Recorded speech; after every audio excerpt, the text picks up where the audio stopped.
转来看咱的地方消息，台南是南部红菜头的大产地，最近说是因为落雨，嘉义将军西港这块产地红菜头拢有濒临烂根的状况，是真严重。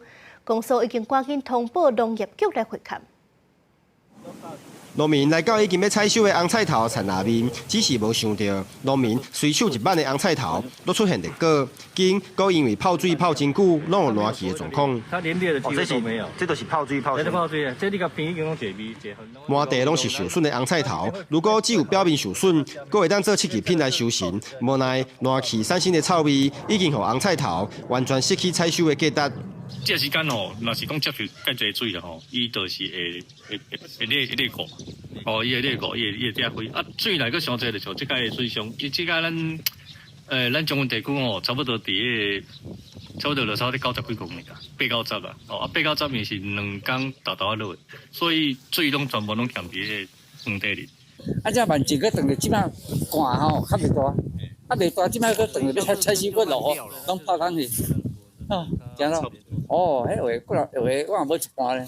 这次嘉义将军甲西港区红菜头拄到的问题，主因就是伫元宵节当天的连续降雨，排水无容易，造成损伤。各地区公所嘛呼吁农民，如果有受灾，会当向公所来通报，同时嘛会调查实际受损的数量，并且通报台南市农业局。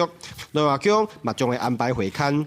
接下来将尽速安排台南改良场、农粮署南区分署及当地区公所排定现勘，以协助办理后续灾害救助事宜。